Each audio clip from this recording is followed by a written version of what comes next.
Good evening, everybody. This is Mike Tedesco of Wrestleview.com, the editor-in-chief of Wrestleview.com. Surprised to be here with you all tonight. I initially said on the last post-Raw that I had number 64, this is number 65 now, that would be the last post-Raw of 2019. The last post-Raw of the decade. Oh, yes. But I said on that show that, they'll probably do like Rusev and, the Bobby Lashley and Lana wedding angle, probably to start off the new year, or they could do it on the last Raw of the year to do a quick little ratings grab and stuff like that. Well, that's exactly what happened. They did do the Lashley-Lana wedding as a ratings grab, and you know what I said?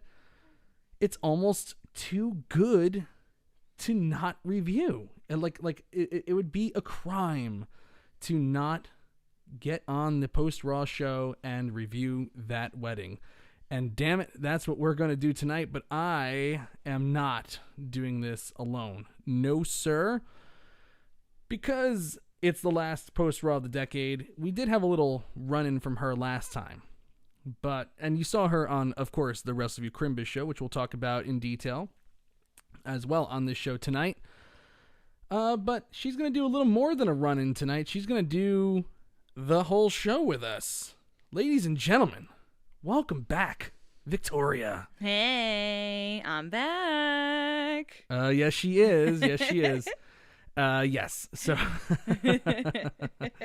this is going to be a heck of a show. Oh, boy. Because we have had our own wedding in the past, Victoria. And, well, ours wasn't really like this one. No, I mean, there was definitely drama leading up to the wedding. Because as any couple, yes, there's always something that goes on. And there's always things that happen on your actual wedding day. But no, not quite like this. Right. As you can see in the full shot of Victoria, of her camera, that she is holding a binky and doing something odd with her hand. We have a little special lady joining us tonight on the podcast as well. Little Liliana is off to the side. We were trying to put her down, but this... They don't have a sleep schedule, okay? She doesn't have a sleep schedule. She does and she doesn't. But let's be real.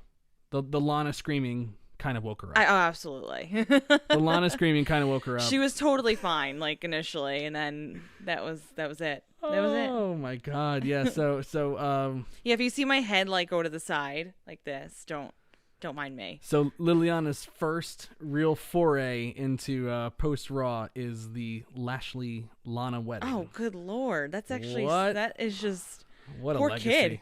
Poor kid. What a legacy! Oh man. Oh, look at Daniel Shaw. How dare he go? So Mike never had his first girlfriend show up at the wedding? No, I did not. But you invited someone to our wedding that you were with at one point. Oh my God, I was like... You did? It doesn't matter. It does to me. I didn't find out until later. She's like, oh yeah. Totally knew. Oh my God, that is actually a joke. I listen, come on. Okay, well, that's your problem, not mine. So Dear God. All right, before we get into all this garbage, let's jump into the chat room and say hi to everybody who is here tonight. We have a lot of people watching tonight. This is actually... That's actually really exciting. I missed everybody. Yes, yeah. Victoria's definitely missed everybody.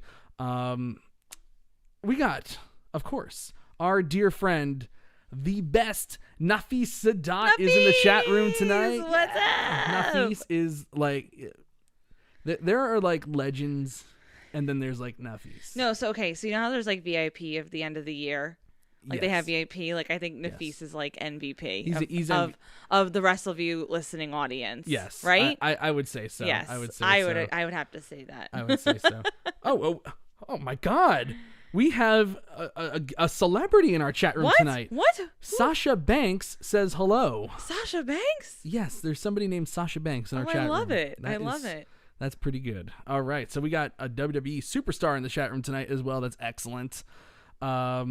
Andrew Elder, our friend in the chat room. Hello, He's Andrew. there tonight. Michael Jewell is here. He says Hi, hello. Michael.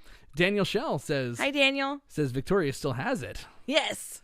Randy M, we missed you too. You still got it. Bobby Strauss in the chat room. Evening, everyone. Just checking in. Love you guys. We love you too, Bobby. Love you too, Bobby. Thank you, sir. We got Grash in the chat room. Hello, Grash. Ducks and Covers. Billy Hefner, our dear friend. Billy. In the chat room tonight. And I'm looking through. Sweet Lou in the chat room. Sweet Lou. Sweet Lou. I don't know why I keep saying everyone's name like that. I apologize. Jerome's in the chat room. Jerome. Our dear friend Jerome. The man. We love Jerome. Jerome's a good people. Michael Jewell. I think I already said Michael in the chat room already. You said Michael. I did. Yeah, but Sasha. Did you say Randy M? I did say Randy M. Hello, Randy. I did. And if I missed anybody, shame on me. I will get to you. I promise. And if I didn't say hi to you, tell Mike so I can say hi to you. Juan Alarcon is in the chat room tonight. Hello. Hello. Graham Costigan Cripps. Hey, Tedesco family. Hello, Graham. Hello. All right. So, and if I didn't say hi to you yet, I don't. He hasn't seen why I did a duck and cover. Uh-oh. I have to go back and look. Can you just refresh me? Oh. Mike's first wife is going to show up. Ducks and covers. I see why you did that now. Okay. Oh. I see. No. Victoria is my first and only wife, that is, of course. Wife. Like, I'm not a freaking loser here, Jeez. Ew. Our daughter is here. No, but there's no other Lilianas running around out there. So well, let's hope not. Sasha Banks asks, Mike Tedesco, you like WWE? I'll let you decide at the end of the night. Oh my God! Juan said I pronounced his last name right. I took a total flyer on that. I am so happy about it. I'm actually really happy to hear that. All right, let's get into this Raw here. This was you know what? For the most part, the last Raw of 2019, but most importantly, the last Raw of the decade. The decade. How does that sound? You know what's really funny about with New Year's coming up? Everyone, I did the decade challenge. I posted a picture of myself in 2009 and then 2019. But the funny thing about it is everyone was making a big deal about the New Year's, and I'm like, why? What's going on? And then I realized we are entering a new decade. It just didn't come across my mind. I've never been a New Year's Eve person. I have to be honest with you. It's never been my holiday. Yeah. For the first 15 years of my life, I literally had the stomach bug. So yeah, I didn't enjoy it. I remember that. Yeah, Victoria, she is like the queen of ailments. Shut up. You are. No. What do you want me to say? No. You are. But yeah, I remember I took you out on a date on New Year's when I was first courting you. And came home and you got sick immediately. I was like, my gosh. Of course. I do remember that. Wait, why did we go to that place by the mall? Oh yeah, it was called the Italian place. Is it still there anymore? Yeah, it's there. It's right by California Pizza Kitchen. Okay. Well, oh my gosh, I can't remember the name of it now. It's Italian. It's Italian. I don't know anything. I bought a cute little dress. It was red. It was maroon red on top, and then it had little beads, and then it flared with the black with bottom, and that was silky. But I can't remember now what the restaurant's name was. Not Brio. Brio? Brio. Was it Brio? I got it right? Oh, Brio. Okay. Yes. Okay. So that mystery has been solved. All right. Thank God for that. I'm sure everybody was dying to know. Juan, how dare you? He goes, Olive Garden? No, I take her only to the best places on New Year's Eve. How dare you, sir? How dare you? Oh, hey, Andrew Elder's going to SmackDown, the first SmackDown of the new year. Nice. Decade, Nice. That's awesome. Andrew, enjoy, man. All right. So, we could start from the top of the show and just do our old thing right there and just go from the top down. But you know what? We got to talk about the wedding. Yeah, let's talk about the wedding. We got to do the wedding. You know why I want to do the wedding too? Because I know it's a little bit late, and then some people might want to, get to bed and check out on us. Yeah, well, hey, listen, people have lives, and people have to I mean, you can always catch us the next day, but I think the wedding Of course, you can catch us on demand, of course. But I think the wedding is a good place to start. I think so too. And it will take up a lot of our time anyway. It will. Okay. Well, okay. So, I gotta. Are you all right? What's going on right now? No, I'm okay. I'm like having like a mini crazy like. Okay. Little episode. I'm having an episode right now. Okay. What's happening? I'm trying to. You know what? I just realized that I didn't put in my recap a picture of Bobby Lashley in his tuxedo. Okay. So I'm gonna pull up a picture of Bobby Lashley in the tuxedo first. Okay. Because it's so asinine. Okay. It's completely stupid. What do you want me to do? Nothing. Oh, okay. I'm just gonna sit here. Do nothing. Look pretty. No. You just gotta Here we go. I found the GIF. I found it. That Bobby Lashley wore to his wedding a tuxedo jacket. I'm not gonna lie. I wish you wore that to our wedding. I do too, but I don't have the physique to pull that off. He wore. His website's causing significant memory. Oh, Thank you, YouTube. Oh yeah. Thank you, Twitter here. Bobby Lashley wore a tuxedo jacket. Tuxedo vest. Yes. Well, it's a sleeveless tuxedo jacket with no shirt on underneath and a boutonniere. God damn it. I mean, that's like classy right there. That is the definition of classy. I don't know what you're talking about. That's a goddamn smoke show right there. That is fashionably like the best thing that happens all year. The only one who could really pull off an outfit like that at his own wedding is, I think it's Sweet Lou. I think that's it. Have you seen Sweet Lou? You were like, okay, I'm not ripped. Sweet Lou, I love you, but my husband's more obsessed with you. It's just like, it's actually very bizarre. He's ripped. What do you want me to say? Okay, but like you're being a creep now. No, so. I'm just saying, man. I'm just saying. Damn. Anyway, so that was Lashley. Lana's wearing a short, tiny little mini skirt dress to her wedding. We have this officiant in the ring who number one, there's a giant cake in the ring. Typical WWE wedding. Of course, like, you know, you're looking for the things that someone could come out of. Yes, of course. Sometimes at these weddings they come from under the ring. Sometimes the officiant is the person disguised, like they did in the Billy and Chuck thing with Eric Bischoff. Okay. And sometimes, you know, the guy just walks out and says that he drugged the girl and they got married while she was drugged out. That's truly like great. That was Triple H and Stephanie's wedding. Great. That's fantastic. That was their wedding. That was it. Absolutely, totally fitting for 2019. Well, there was nothing about this. This is like taking everything back. 2 decades. No, it's funny. You look at the cake and you're right. You're like, why on earth would there be a giant freaking cake in the arena? Well, with a WWE wedding, you're looking for the things that someone could come out of. So obviously it was like, okay, well, Rusev's coming out of the goddamn cake. I have to say, even actual engagements don't work out. Well, Nikki Bella and John Cena, they didn't get married. Okay, well that wasn't like a storyline. It doesn't matter. Still, like their whole actual wedding didn't work out, didn't come to be. So I'm just saying, don't even pretend to get like don't even actually get engaged or married in WWE ring. That's all I'm saying. No, don't. It's never gonna work out. It's never gonna work out. Right? So this officiant is tongue tied. Yeah. He actually, I think when they were doing the rings, he said, "Put the finger on the finger," and I was like, "That's not it." But well, that's a little. I was like, "That's weird. This is a weird wedding already." It must be one of those pagan celebrations. He looks like, he looked like Bryan Cranston, right? Who's like a poor man's Bryan Cranston, right? I guess. Like a little bit. I guess a little bit. But as he's going through, and we're looking at the clock here.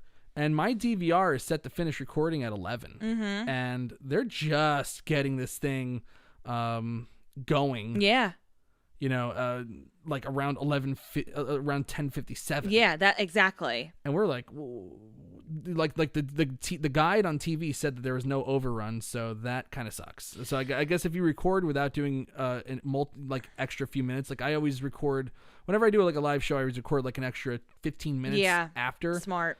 If you don't have that, you're not going to see any of this wedding. So the crowd's chanting, "What? Rusev Day?" Lana is while the officiant is saying his little spiel, she's cutting him off. He said, "Oh, and one day you will hear the pitter patter of little feet." And she's like, "Whoa, I'm not gonna have a little monster come out of me and make me big and fat. That's gonna, it's gonna make me like other women. I can't have that." And I was like, "Not my wife. My wife is beautiful. Oh, thank you. And she looks phenomenal." Thank you. Would everybody? You're looking at a woman who gave birth 2.5 months ago. Oh, thank you very much. She looks good. Okay. She looks good. Thank you. And the baby looks great too. Oh, baby is better. The baby's beautiful. Baby's beautiful. Beautiful. Yeah, baby. beautiful. She's beautiful. Yeah, you're yes. pretty. So that all that's going on, and then finally, like as he gets through the whole entire thing, they say their vows. Lana at one point jumps into Lashley's arms and starts viciously making out with him. and when he puts her down, it's like, I don't know if he was wearing bronzer or if it was her makeup that got messed up, but she had like a big black mark or like a big brown spot like right here, so when you and on her nose. When you contour contour your face, you tend to have like a little bit of that contrast, but she, for whatever and normally that hasn't happened though when she's done that in the past. So I wonder what kind she was using tonight that caused that. Because I'm like, I thought Bobby Lashley was wearing makeup. Yeah, maybe that's what I thought it was. Yeah, but what I'm saying is normally like for a woman's makeup that it's supposed to prevent smudging of any kind. So like I was thinking about that. I'm like, it had to be Lashley's makeup because there's no way that because she's worn her makeup every time and she's made out with them quite a bit and that's never happened before. Right. So I think it definitely had to be Bobby Lashley. Whatever he was wearing got onto her. I mean, that like marked her like crazy. Yeah, it was really like weird looking at her like after that happened. And if you notice, like if anybody was listening, the Lawler and what is it, Vic Joseph? Vic Joseph, yeah. Yeah, Lawler and Vic Joseph. They were like commenting on the makeup, like very like they weren't doing it so you can hear them. Jerry Lawler, but they were just making little like snide remarks as Jerry Lawler was phenomenal. Oh, he was phenomenal tonight. The entire time. Yeah, but he goes, "Oh man, I cried at all 3 of my weddings." Yeah. It's a good line. It's a good line.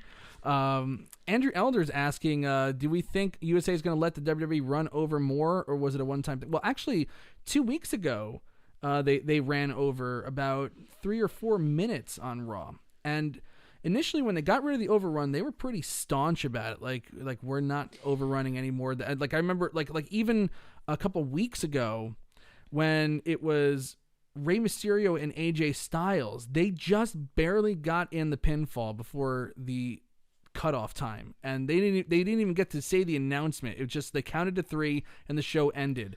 I think after that, because it's also happened with The Undertaker right before the ill-fated Goldberg match at Super Showdown. He ran over and they actually cut off The Undertaker's promo. This is what I think. No, go ahead. So I think once they got to the AJ Styles thing, they said like, look, can you just give us a little leeway and maybe for big occasions, allow us to overrun if we have a big thing like this wedding segment.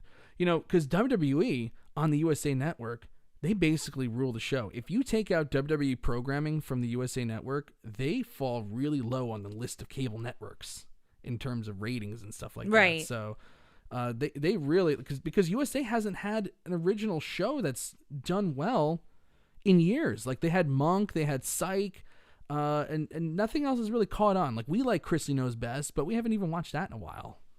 I agree. So I think what the case is for this is that for particular big events, they're going to allow them to do an overrun. I'm not sure what the show on after this was, but if that's not a new episode of anything, I think they're strict upon it when they have a new episode of something coming out. That way, that show gets the opportunity to make its way. But I think for stuff like this, if that wasn't a new episode, whatever that show was, if that wasn't a new episode, I think they're like, okay, that's fine. As long as they ask for permission, then I think they're okay with it. So, and you're right. The WWE does kind of rule the roost when it comes to the USA Network. I mean, yeah, Chrisley Knows Best. That was a hit reality show, and Ms. and Mrs. is a hit reality show, but that's based off of WWE. So in the same time, it's like WWE is running the show. So I think if they're just asking for permission and they're working collaboratively with them, they're like, all right, fine. And it's the end of the new year. Right. Let's do it. And WWE has taken some of their ideas, like the 24/7 title, like USA Network suggested that. They suggested Raw Reunion. Right. So they play fair. They play nice, and USA plays nice with them too. Right, It's been a good relationship, except for that period from 2000 to 2004 where they were off the channel for a while. It's been a good relationship basically from day one of Raw. Jerome in the chat room, I actually thought Lana was funny and interruptions were entertaining. I can't believe I just said that. I must be getting sick. Once Liv Morgan came out, it was all downhill from that point. Listen, I mean, we'll get to that, but I have to agree with Jerome. I think that the overall, like, Lana was great in this. I mean, Lana because was actually scary good in this. Well, but you know why she was good? I'll make 2 points. When she was saying, the crowd was doing the what chant, she's like, what? But she knows how to respond to the crowd. Clearly, she doesn't know if they're going to say what or not, but then she goes, no, the question isn't what, it's who. Who. And then she was talking about how Lana, me, it's all about me. I think for that, and just other stuff that she was saying, that what chant kind of particularly stood out to me, but anytime that the crowd was screaming overall, I really got excited. And the fact that she was responding to them. So for that, she did super well with, because there were a lot of people who, you know, they're seasoned veterans on the show, and they still have a hard time responding to the crowd, and they still have a hard time interacting that with their promo. So I think that's actually a really good thing that she's able to do that. She's always been really well with interacting with the crowd in itself, but the fact that she is able to do that. But I was getting nervous for that. I'm like, is she getting in trouble just because of this? Oh, I thought this overrun wasn't going to happen. But just the way it was clear. But just the way that she was responding to the crowd, she was spot on tonight. Like, again, she did not have to say that stuff. She could have just went through the segment easily, but she outshined basically by responding to the crowd the way she did. Yeah. It was good stuff. Yeah, her ad-libbing, her improv stuff. Yeah. was well done. And so now it gets to the point where, you know, they put the finger on the finger and they do their vows. She makes out with him. She does her ad-libs. Finally, the officiant asks, is there anyone who objects? And automatically you assume it's going to be Rusev coming out. Of course. Who else would it be? It's got to be Rusev coming out. And instead, this guy who looked like Enzo Amore without the hair dye. And at first I was like, did they rehire Enzo and give him a makeover like Liv Morgan? Oh my gosh. Thank God they didn't. Thank God they didn't. And just an aside, good for Ring of Honor for coming to their senses, and like they had a lot of misses this year, and they brought in Enzo and Big Cass for their Madison Square Garden show, and they saw the backlash to it, and they said, you know what? No. Not worth it. Not worth it. And they didn't bring that schmuck in. That's like the one thing that Ring of Honor did right this year. Nice. That's about all I can say that they did right this year. There really wasn't much.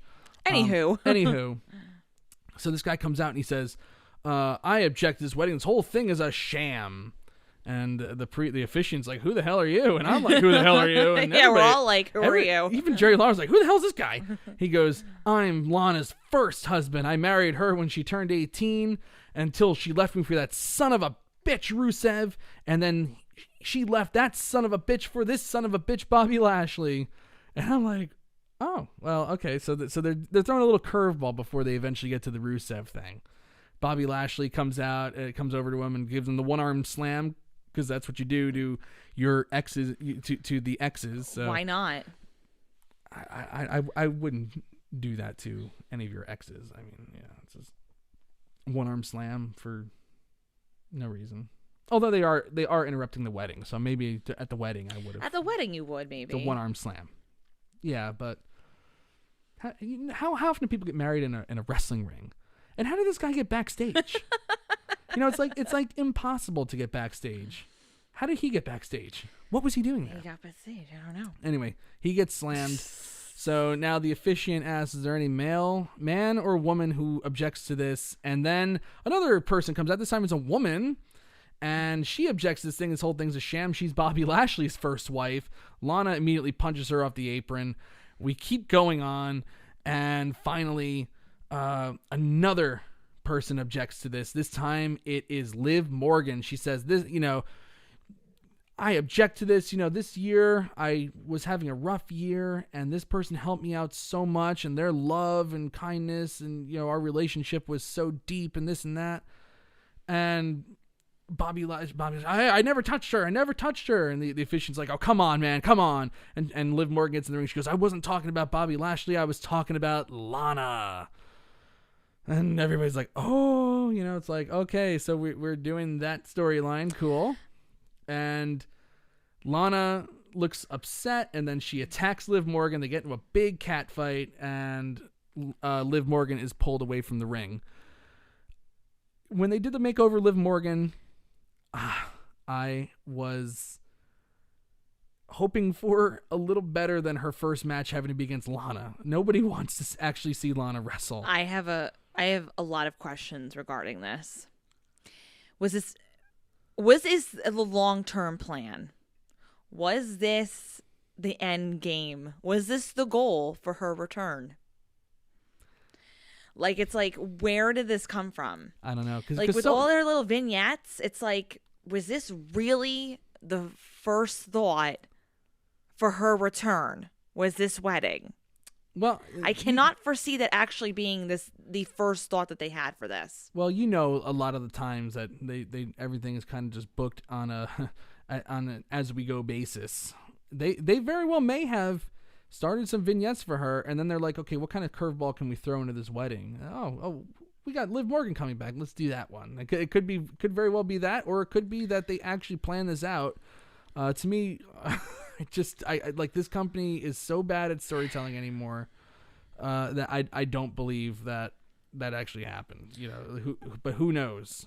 I'm just curious as to see where they go with this, because clearly by the end of this whole segment, right, Liv Morgan's not going anywhere. No, certainly not. And she's not doing the Bray Wyatt thing that everybody thought, which is totally fine. Totally fine with me.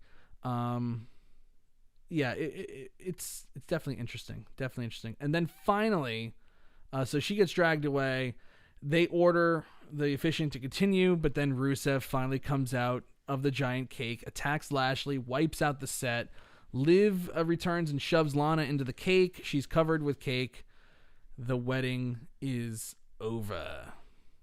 Wow. This was...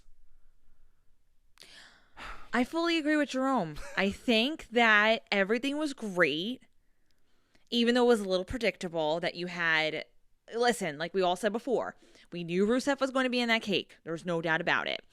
But having this random ex-first husband, this random ex-first wife, great, fine, cool. Like it. Lana's ad-libs, her improv, awesome, great, cool, like it. Lashley not saying anything. Lana writing her own vows for Lashley, great, cool, like it. Liv Morgan coming out, not so much. And the only reason why, I'm not against any sort of like, LGBTQ storyline. That's not what I'm saying by any means. I don't like the fact that it was Liv Morgan. I just, because that she's just returning, and because this was her first time we've seen her in a while. That's the reason why I'm a little upset. I don't, again, the question I asked before, and I agree with you. I think this is kind of like as we go basis, because I just didn't see this being like, oh, this is where she's going to return. But where do we go from here now? You're not getting rid of Rusev. You're not, and now you have Liv Morgan who's into the mix, but it's like, where does she actually fit into all this? Like, what's going on? And then it almost seems like at the end that Rusev and Liv Morgan were like kind of on each other's team. But then it becomes the question of like, she was with Rusev before Lashley, so when was she with Liv Morgan? That's a good point. Actually, that's a really good point that I hadn't even thought of yet. Yes, Liv Morgan was in a relationship with Lana, she's saying, earlier this year. So why would Rusev team up with somebody who his now ex-wife was cheating on him with on top of Bobby Lashley? That's what I'm saying. Why would he have any reason to team up with her? So that's what I'm saying. There's all of this that like they're not considering. That they have to they have to tie the loose ends up a little bit in order for me to like see the bigger picture. I'm not seeing a bigger picture right now. Like, I think it would have been more effective if they really wanted to go for this, like, oh, Lana was with a woman type thing. Like, either another sumer. It's like they just did it just for the shock without actually thinking of, like, how does this actually play into the story? Right. They either had to do with somebody who has nothing going on, right? Who actually is in the company. Or, like, some random chick. So that way Rusev is not, like, teaming up with this girl. I don't know. I just the whole, like, that would have meant Lana was not only cheating because she accused Rusev of being whatever, right? But she was cheating on Rusev with Liv Morgan. Doesn't make any sense to me. That's all I'm saying.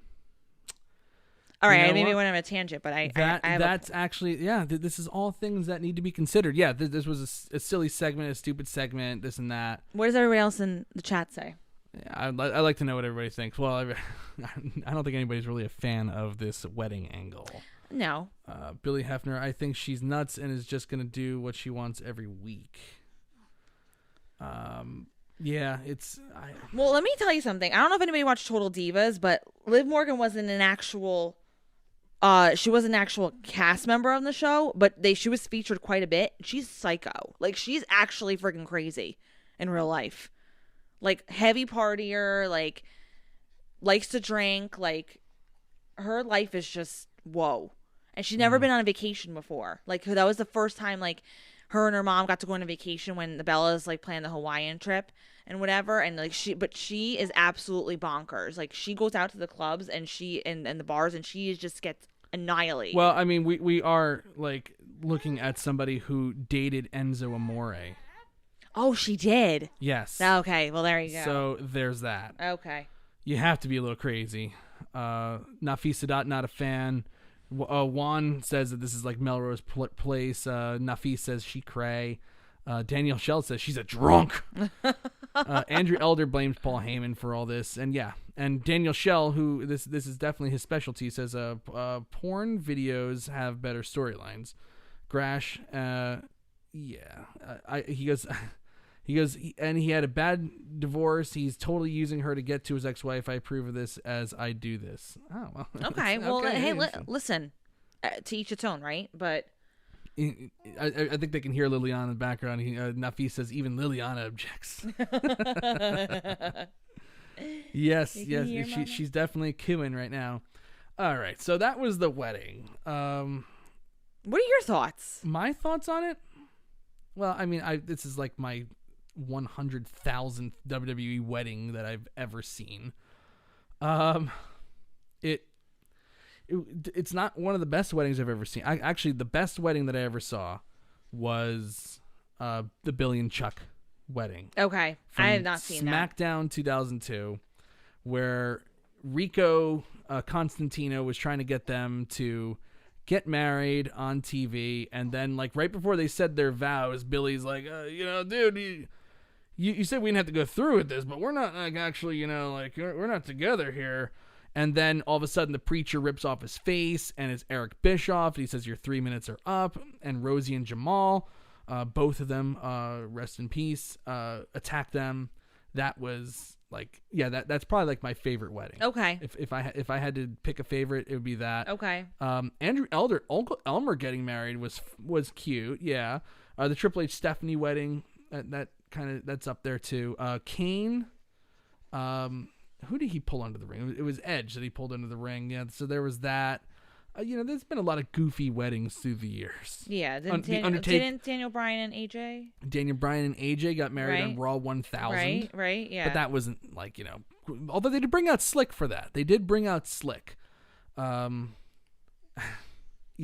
So it doesn't rank up there as like one of the best weddings I've ever seen. It's not the worst, that's for sure. Right. Not the worst, not the best. The Undertaker Black wedding or something like that. Or actually, my first WWE wedding that I recapped, because I was thinking, I was like, have I ever recapped a wedding before? And then I realized I did Edge and Vicky Guerrero.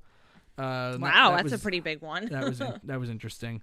Yeah, there's been a bunch through the years, so many that you almost forget some of them. But yeah, this was a wedding. They threw a couple curveballs out there, which was good. I like, it was fine. It was fine for what it was. It was like, to me, it was never going to be like great television. This was never meant to be great television. No doubt. But the whole storyline, the entire way through, has been trashy.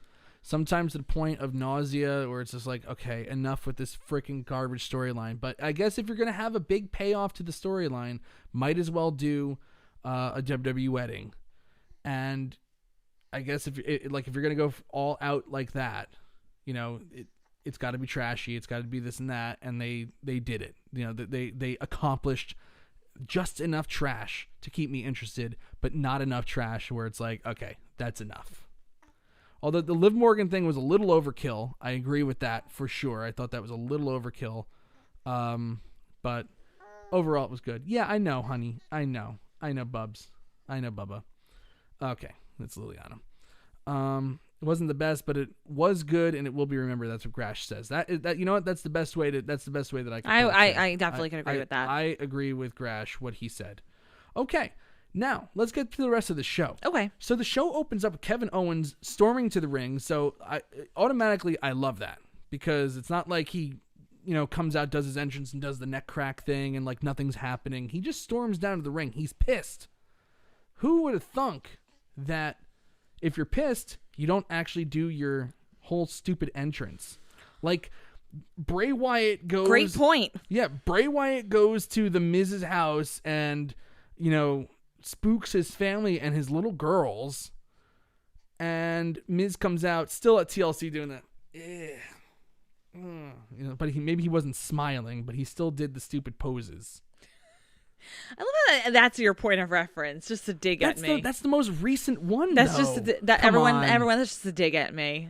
It's not, though. It is. No. You purposely did that, though. Okay, but that's the first thing that came to my mind. All right, fine. Okay, fine. It's the first thing that came to my mind. See, Daddy likes to do that to me. Well, it's okay. Relax there. Relax over there.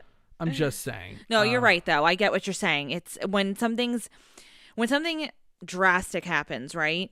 You should be out of character. You should just be doing what a regular person would do. Right. If you're and responding to whatever the situation is. Right. If you're going to try to inject some, you know, reality into this. Correct. And you know, now it's going to be like, oh, I'm fighting for my family. Make it look like you are. No, you're 100% right. And I think that was a great way to put it, that, you know, Kevin Owens just storming out into the ring. Yes. Solid. Very solid. Very solid. He comes out. He says, every week, you know, I've been sent to the hospital twice this month by Rollins and the AOP. They've been running wild lately, but he keeps calling them out, and I keep getting the hell beat out of me, but sooner or later I'm taking one of those idiots down with me. Where he has a problem is when the consequences of their actions impact people in the locker room that he respects and looks up to. One person that comes to mind is Rey Mysterio. They beat him up last week on Raw, and he believes that that's what led to him losing the United States title to Andrade at Madison Square Garden. And finally, Seth Rollins comes out. He says, look, you know, you're failing to see the big picture. This is not something that I have chosen. It's something that's been forced on me by Owens and people like Owens that think they know best. This position is a sacrifice for the greater good to be a leader and messiah. And what happened to Samoa Joe and Mysterio? If you resist, the AOP will enforce his will. Owens comes out to try to attack. AOP quickly overwhelms him. That brings out Samoa Joe, who comes out to a humongous pop. Just enormous pop. Totally awesome. He takes out the AOP, applies a coquina clutch to Rollins. AOP quickly attacks him from behind, so Owens gets in the ring with a steel chair. They all six guys in the ring brawl until security comes out. They do the pull apart, and it finishes off with Owens going to the top rope and doing a somersault planche off the top rope onto Rollins and the AOP and the security guards. This was really, really good stuff. Yes, this was super hot. The crowd was into it the entire way. I thought we were just going to do another boring promo to finish off the year, but this was infinitely better. This was really, really well done. And it made me excited to see what they do next with these guys.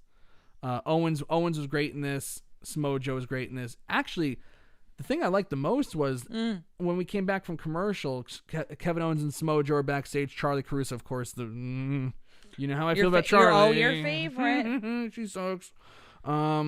She comes in and she says, security's coming in a few moments for you, but can you answer this question for me? Why would you get involved in this situation? It's like, and Samoa Joe's like, why would I get involved in this situation? Like, God damn it, they just slammed me through a freaking table last week. Yeah, maybe that's why I got involved in it. God, did they even try to make her look remotely intelligent? No, you know why? Because Why? I'll tell you why. You have people like Kim Jones who were asking questions to Derek Jeter, like, how does it feel to have that special home run during the game? And it's like, well, how do you think it freaking feels? I know. It feels amazing. I hate all those stupid sideline reporters like, oh, you struck out at the end of the game. How does that make you feel? Like shit. What do you want me to say? Well, that's what I'm saying. So she's actually fits into the sports entertainment world. I know. know. But anyways. But Samoa Joe says, just like Seth Rollins, I didn't have a choice. Rollins made a choice to never be safe again. Rollins made a choice to ensure that Kevin Owens will never stand alone again. And then Kevin Owens says he's known Joe for a long time. He's known a lot of bad people, but no one's as bad as Joe. And he means that in the nicest way possible. He never imagined that Joe would stand by his side. He knows that security's coming, but they've accomplished what they set out to do this week. Security walks up. Samoa Joe says to one of the security guards, if you touch me, you won't be feeling your fingers anymore. And then he walks off. Baby laughed at that. Kevin Owens says, Happy New Year, and he walks off.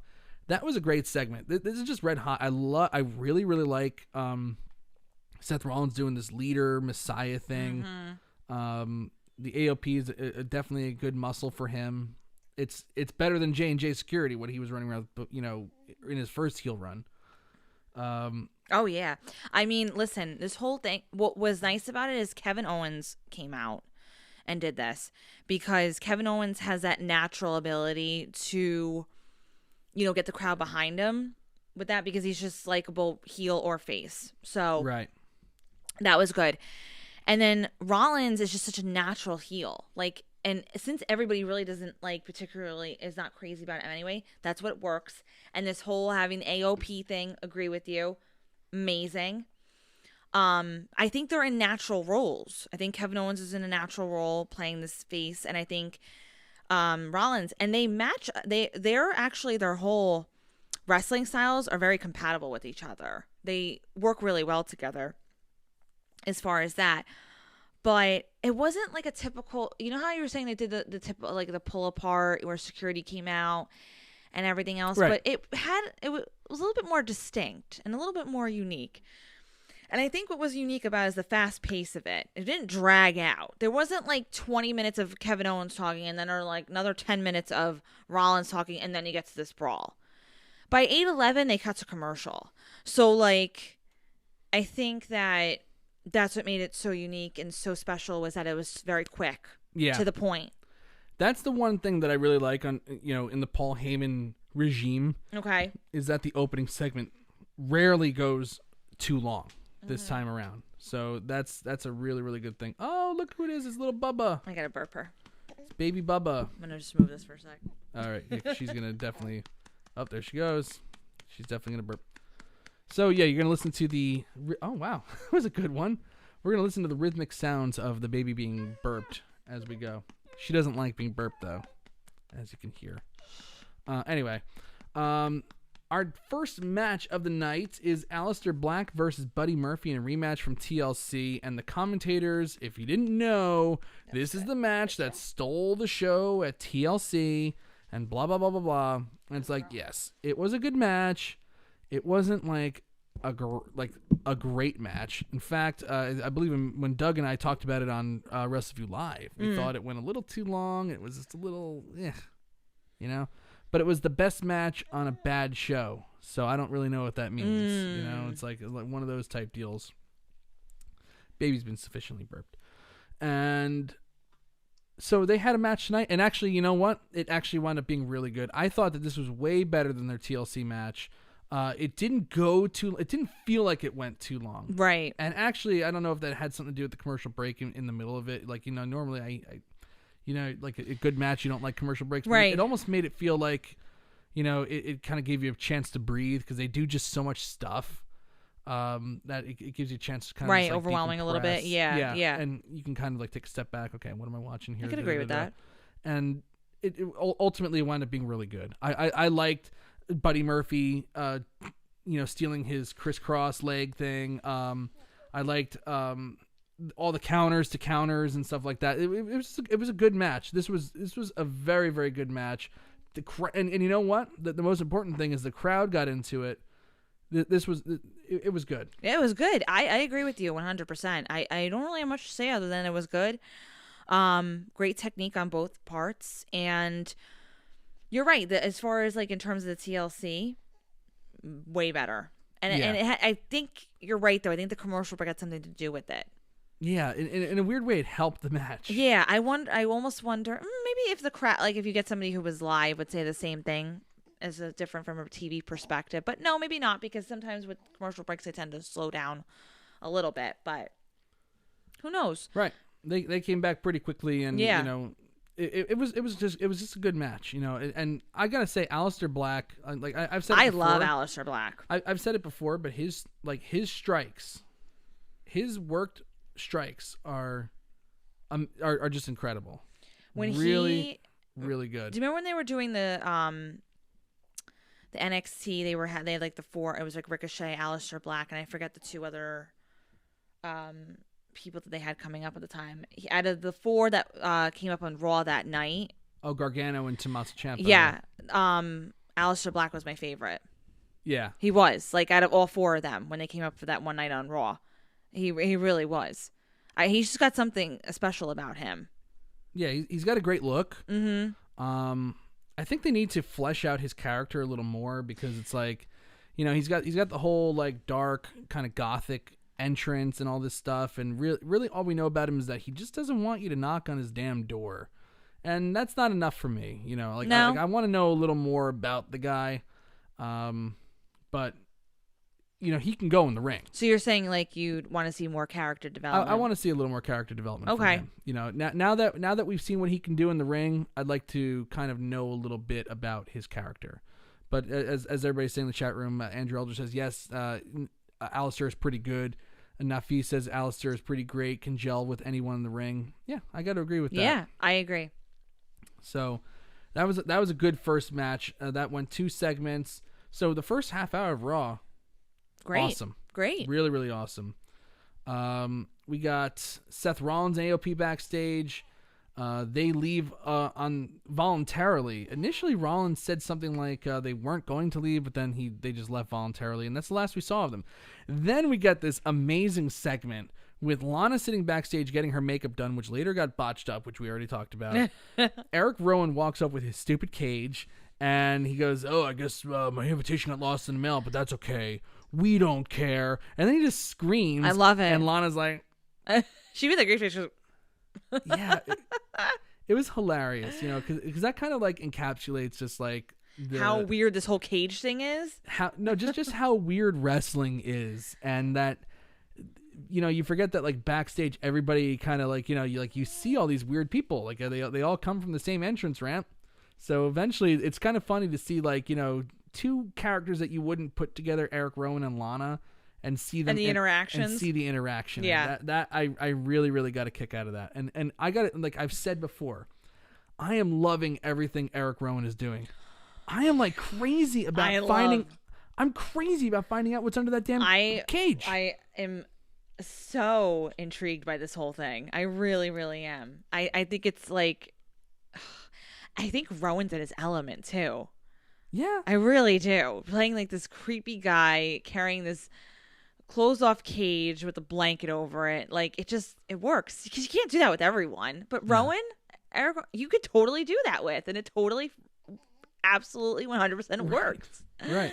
And man. And his squash matches are by far just like my favorite thing. My favorite thing. I love his squash because he's matches. got this like creepy, goofy thing going on, which is like is such a great. It you don't think it would mesh up well, but it does. Right, but like, why does every single jobber that he faces? Why do they need to like mess with his cage? Just leave his poor cage alone. Every jobber tries to go after the cage. Now he's finally wisening up to it. So I like that as the weeks go on, it's kind of like watching a dog learn a new trick. Like at first, Eric Rowan wasn't sure. Like, you know, the guy goes into the ring, and then all of a sudden, you know, he he's like, where'd he go? And then the guy goes and steals the cage. And then finally the next week, the guy goes near the cage and Rowan cuts him off. This week, the guy goes under the ring. Now he knows what's going on, so he goes to the other side of the ring, and it's like you're watching a child learn. And I just love I just love these squash matches. I know. They're so absurd, so stupid, so asinine that by far it's some of the best squash matches that they've done in years. It's probably the best stuff that they've done since Ryback was killing people. I have you're dead. You're dead. The only tiny criticism I have, and I said this to you, and again, very, very small. What was his name? Kip Stevens, the jobber. Kip Stevens. It went on even a little bit longer than I anticipated. Like, he should have killed him in 2 seconds, but I get it. I because agree. he had the whole, like, whatever, but it's fine. Again, didn't take away from anything. I just think, like, you know. Andrew Elder is like Mr. Wrestling historian over here. Like this guy knows his stuff. Oh, yeah. He says, this reminds me of Bad News Brown and his New York City Rats that you never saw. Oh, that's pretty. I hope we see something under the cage. Maybe it will be the New York City Rats. That would be ridiculous. That would be really, really good. And Nafisa says, I'm surprised they didn't tie the wedding with Rowan's cage somehow tonight. Actually, that's a missed opportunity, right? Oh, yeah. Maybe in the cage is like a videotape of Lana and Liv Morgan. Maybe. No, I don't think so. No. I don't know.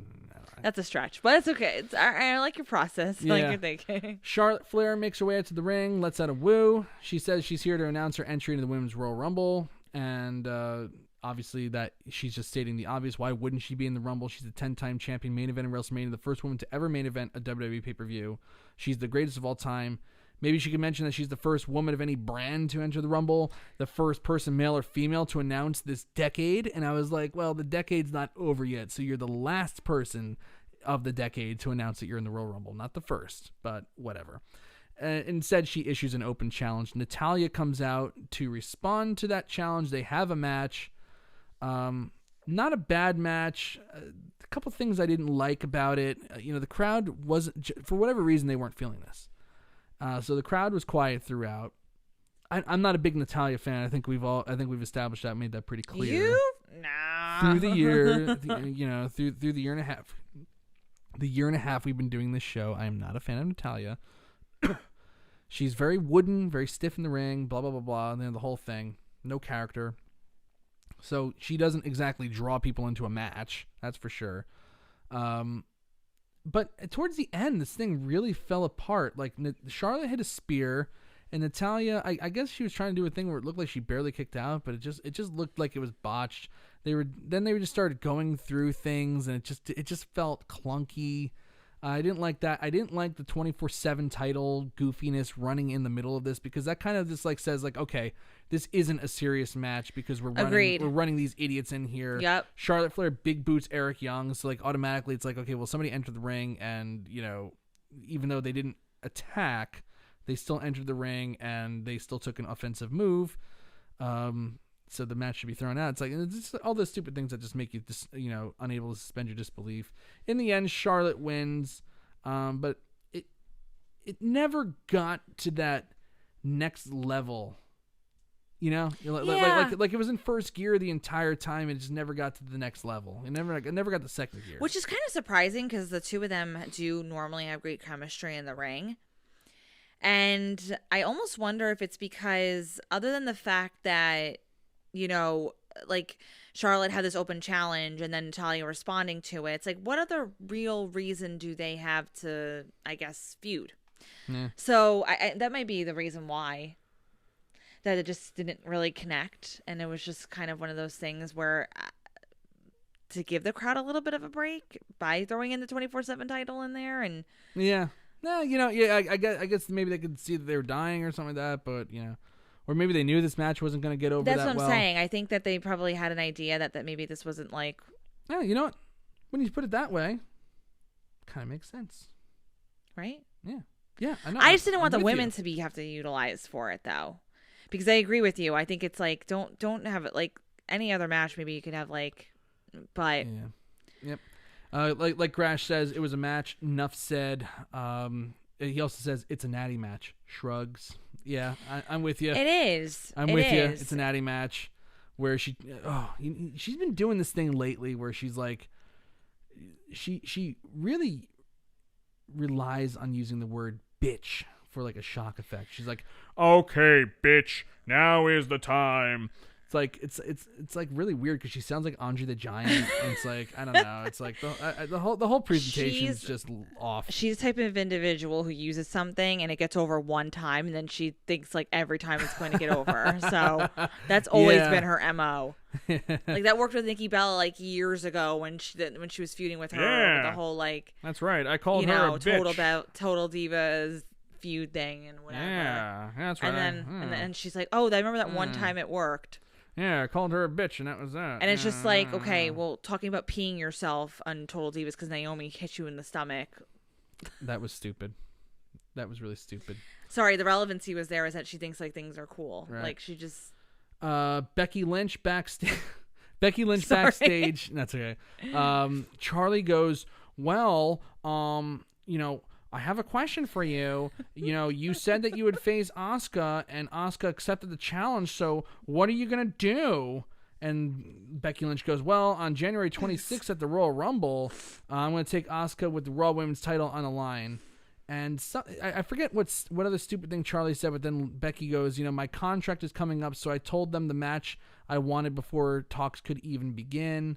And I was like, oh, really? Like, we're doing this now where Becky Lynch is like, oh, I have a contract coming up, this and that. Like, really? Like, Asuka already accepted the challenge. Like, why now are we doing like as if they weren't going to give her the match or whatever? I guess she's trying to say that management wasn't giving her the match, but I was like, oh god, don't do one of these stupid things. We're talking about management and because I just don't want to go back to heel authority figures. I don't. But yeah. She said, she's the golden goose. You get the golden handcuffs. She wants to show that she can beat Asuka, even if it kills her. So there's that. I'm kind of getting tired of. I'm kind of on Becky Lynch fatigue. I'm not on fatigue, but like, I think I'm just a little bit indifferent about it. There's some days I'm like really into it, and then there's other days I'm like whatever. Tonight was a whatever moment. Didn't really feel it. But there's other days I'm like, yeah, Becky Lynch, woohoo. Yeah. It was. Yeah. I could tell you're reading something. No, I'm thinking. You're thinking. Yeah, that's all right. Anyway, OC is in the ring. AJ Styles says if there's any doubters, that need proof that Raw is the OC show. They show footage of the OC defeating the Viking Raiders 2 weeks ago, and then AJ Styles pins Randy Orton last week in a 6-man tag. Carl Anderson says the Viking Raiders were unbeatable. Even stupid people thought they were unbeatable, but they proved them wrong. They're the best tag team in the world, blah, blah, blah. Street Profits come out. They kind of poke fun at the OC's name, said that they're named after a teenage soap opera. So true. And then now we have a match. The OC versus the Street Profits. Decent little match. I love everything about Montez Ford and Angelo Dawkins. I just wish that they'd get more of an opportunity in the ring, but the Street Profits do pick up the win over the OC. Which is good because even though they don't show us rankings ever, that kind of sets them up like, okay, the best tag team in the world, so, they beat the best tag team in the world, so they should be right up there in the tag team title hunt. And of course, what do we get? Next week, the Viking Raiders will defend the Raw tag team titles in a triple threat match against the Street Profits and the OC. And they've been doing this match on house shows all week, so they've been practicing this match. So I'm expecting it to be pretty damn good next week. I think it will be pretty damn good. Raw next week is stacked. Raw is stacked. And honestly, for what it's worth, I think that it's nice because I think there was really a lot of thought put into this. So kudos to them for actually providing a show that that actually looks entertaining next week and really draws the crowd in from tonight's episode. Right. I like how they didn't phone it in tonight. I think there was no phoning it in, and it sets you up for the new year because they could have easily been like, New Year, like day before New Year's Eve. Right. Shit. Let's just put all of our, thing. But no, you want this Raw to be good so that way people tune in for next week for the new year. Right. And yeah, like you said, they did not phone this Raw in at all. No. There's a lot of good stuff on this Raw. I really like this tag match with the OC and the Street Profits. Angelo Dawkins, Montez Ford, just oozing charisma. You know, they're a lot of fun. You know, they're not used consistently enough right now because they're actually so charismatic. They're just like a slam dunk for like, okay, well, we need a good segment. Let's use the Street Profits. And Agreed. And so it's like, okay, we use them for the segment. So now, you know, we can't use them this week. So it's like they haven't been out in front of a crowd consistently. You know, there's a big difference between doing a stupid, goofy SNL knockoff, you know, backstage segment, which only happened once, thank God, that week, that Monday night update or whatever it was. Yes. And there's a difference between that and actually being in front of a crowd. You know, because people who go to the shows, they watch and they see how other people react to you know, certain people. And, right. And, you know, it's like you can build momentum that way. Right. They are not out wrestling every week. So I think that's been a big handicap for them. And I'm hoping now that they'll be used a little more consistently. Yeah, after this match coming up, for sure. I think that should be that should be the goal in mind for them at this point. All right. So hopefully that's where we go. Drew McIntyre versus Zack Ryder and Kurt Hawkins. He easily disposes of these two jobbers. I love it. I cannot believe that in this calendar year, Ryder and Hawkins were tag team champions. I cannot believe it. And we had to witness it. I know. Well, Drew McIntyre is, for me, he's got to be, if he's not the favorite to win the Royal Rumble, he's definitely like a red herring because it's like he'll be in the final four. He might be the last one eliminated if he doesn't win. See, that's the thing. I agree with you, and the reason why is like now it's time because I suspected even like this past year that he was supposed to be like the shining star and like even for SummerSlam and getting this whatever, but they did not utilize him the way that I thought they were going to. So. I mean, at this point, they just got to, like, get it going here. He should be winning, and he should be up there. And whatever big storyline's going on, it should be him. I agree. And usually, like, you know, the Royal Rumble winner every year, it's like they don't really have much going into the show. So it's kind of like, okay, they come out of nowhere to kind of win it. McIntyre's on TV. Good candidate. He's on TV, but he's not doing anything other than squashing people. Mm-hmm. So it's like he's like that dark horse guy to me. Yeah, no, it makes sense. Win the Rumble. Absolutely. I like it. And if he doesn't win, I suspect he'll be either the last one eliminated or the second to last. He'll be like you said, the last four. Yeah. So finally, what do we got? So we got Brock Lesnar going to be on the show next week. Mysterio versus Andrade for the U.S. title next week. Triple threat Raw tag team titles. Mm-hmm. That's all next week. It's going to be a good show. Randy Orton on crutches. I don't think I saw any segment other than the wedding that divided the internet tonight as much as this one. Yeah. You know, that's actually really funny, though. It's like, I don't know. For me, like, I don't see how it was so divided, though. And again, I think people have their own opinions. I just don't see, like, when at the very end of the segment, how you could actually be that divided. Other than the fact that I don't know how anybody else wouldn't just be confused at the end. Like, why did this happen? I just don't get the other side. And again, people have their own opinions. I don't really get why, though. You wouldn't think like this was kind of. It's cheap. To me, it was just cheap. Yeah. Like we had the wedding, and that in and of itself is a ratings grab, of course. And they were trying to drag more people into it now by faking an injury. They have Orton come out and talk about all these people that have given up, their careers and stuff like that. He teased that his career was over, and it's just like, okay, we're just trying to get people to watch and tune into Raw, right? Just in case the wedding wasn't enough.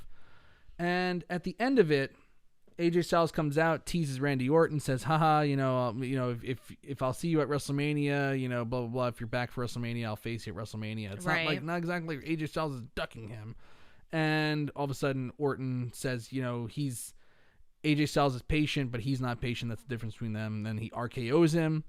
Orton shows that his knee was fine the entire time. And it's like, okay, fine. That's all well and good. And it would make storyline sense to me, and because I'm looking for stuff that like makes sense. Now you're gonna do something trashy like this, that old thing, like it kind of reminds me of when they did Jeff Hardy was found unconscious in a stairwell. Okay. Right before Survivor Series, I think 2009 or something like that. Okay. Where it was kind of like teased. It was like it was on the anniversary of Eddie Guerrero's death. Oh, okay. So it's like, okay, he was found unresponsive in a hotel, and like it kind of just evokes some really just trashy bullshit, WWE thing that always makes them the redheaded stepchild of entertainment. It kind of felt like that to me. Okay. Having him fake this injury. But like, at least some of these things could make storyline sense, but this one to me just doesn't. And it's like, okay, I get it, like character development and all that stuff. Orton's character, he just does things just to do things, but it just doesn't make sense other than this is just a pure ratings grab, because AJ Styles was not ducking Randy Orton whatsoever. He faced him 2 weeks in a row. And AJ Styles actually beat him last week. And then it wasn't like Styles said, okay, now that I beat him, I'll never face him again. Orton beat him in a singles match. AJ Styles beats him in a 6-man tag. Like, if you're a heel, like, it's like, okay, that's not enough. I got to get more. And then AJ Styles comes out, gets right in his face, and says that he wants more, but Orton can't give him more. So, if I have to wait till WrestleMania, I'll wait till WrestleMania to get to you. So it just doesn't make sense. Like, and since they acknowledged the live event that happened, Randy Orton was facing AJ Styles at the live event. So Randy Orton stopped that match where he was already had AJ Styles to fake the injury to then just come back and give him an RKO the next night on Raw. If that's the best idea that you have to set up a Royal Rumble match, like, come on. Really? I don't even think this is going to wind up being a Royal Rumble match. I agree with you. I just don't see where the divide is on the internet. I can't actually fathom the other point of it. I don't think it's anything more than, like you said, it's cheap, and it's just like, it was just to draw on rating, but it was stupid. Mm-hmm. I don't get where the divide is. I want somebody to actually break it down for me. I really do. I can't actually defend this. And again, it wasn't horrible, but it was just cheap. It was just dumb. It was just stupid. It was just. And the whole thing felt like clunky and whatever, and just it didn't flow. It didn't, whatever you call it. It just had no logical sense. And again, you can't think logic in WWE, but this was so off the radar of like not even whatever. Yeah, it just, to me, it was just it didn't do it for me. Yeah. I didn't either.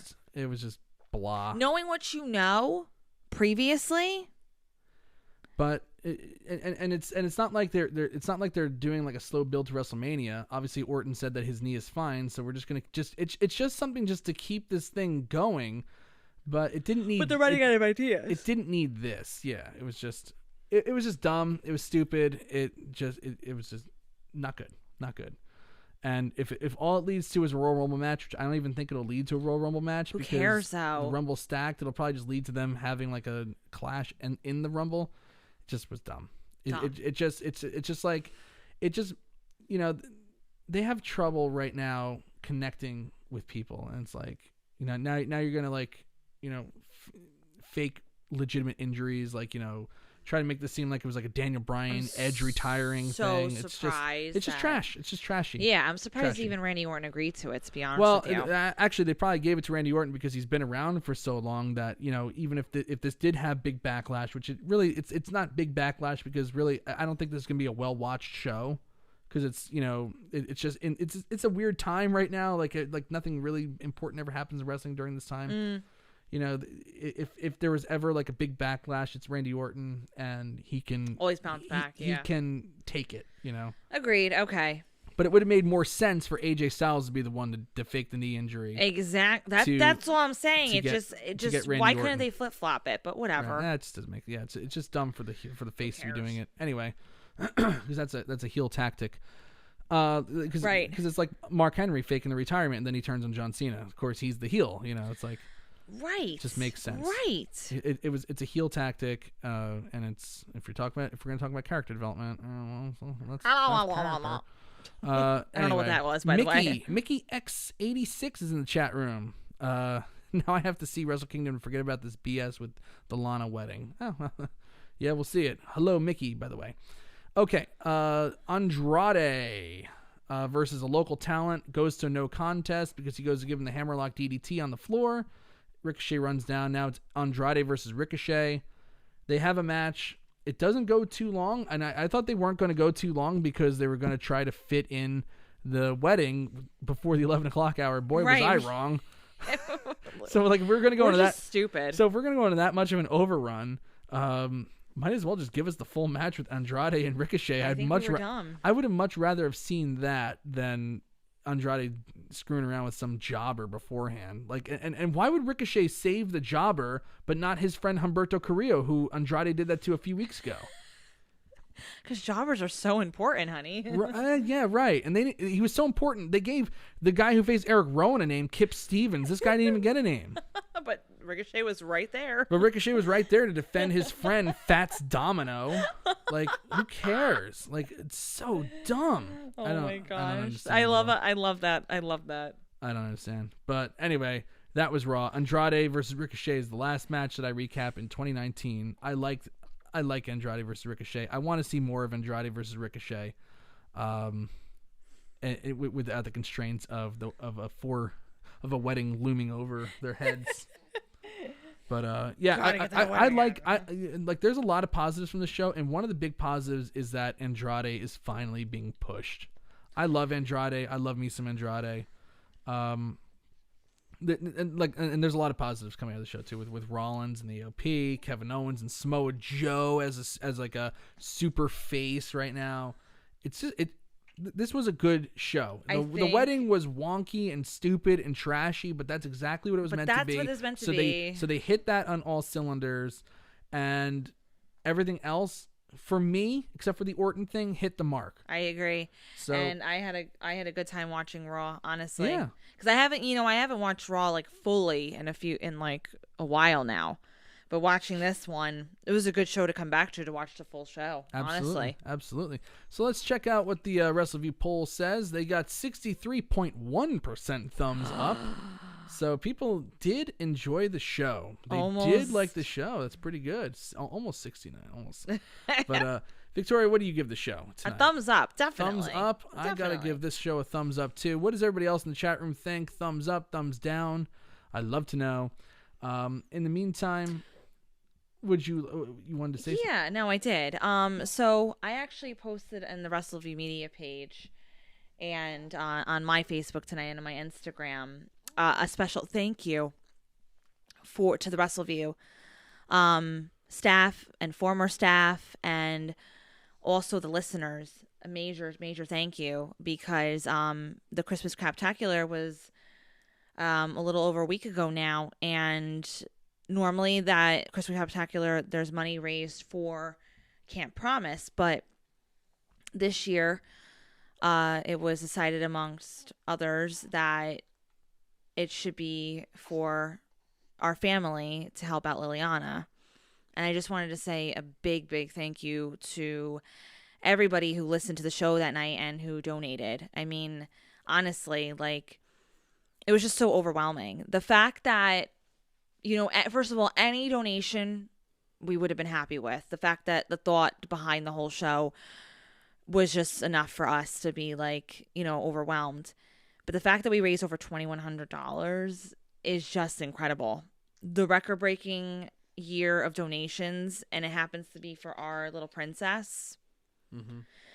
Honestly, we can't thank everybody enough. Like, and again, I don't like to be specific because I know people give what they can, and if you gave $1, thank you very much. Like, that's $1 more towards helping. But there is special shout outs to Nafis for contributing as much as he did. And again, it's not just the monetary value, but it's each and every week, we've grown to like this family, basically this Wrestleview family. Like, a lot of our listeners has become very good friends. And I even mentioned this before, like even somebody Billy, who not only again donated money, but also Billy has become over the years a brother, So, and this is from Wrestleview. I don't know about Wrestleview. I would have met the amazing people that I have without this website. Yeah. Like, I agree. And I haven't even met everybody yet, but I still feel connected to them. Like everybody who hosted the show, like Adam, Tom, Hunter, Doug, like all amazing people, Paul, you know, like it's just, everyone is just quality people. Yeah. I mean, we're all planning, like we were after the show, we're all planning a Jersey trip. Everyone's planning to come here just because we're like, we all connect, even when we haven't all of us met yet, but we're all connected and we've been talking for years. And it's like, but again, the fact that everyone's become a family and the listeners have become family. Why don't you bring the Bubba up and what does she think of the show tonight? Our little munchie. She's like, no. She is so milk drunk right now. Oh my goodness. Can you see her or no? Yeah, you can see her just a little over the nameplate. Yep. Yeah, just bring her up just a tiny bit. Okay. So what do you think, Bubba? Think you want to give the show a thumbs up or a thumbs down? I think a thumbs up. Leave the binky out. Let's see what she says. Oh gosh. What do you think? What do you think? Thumbs up, thumbs down. Yay or nay? Yeah, that's what I think too. That's exactly what I think. She is so like she's just not having it right now. She's just not having it, everyone. Yeah, but yes.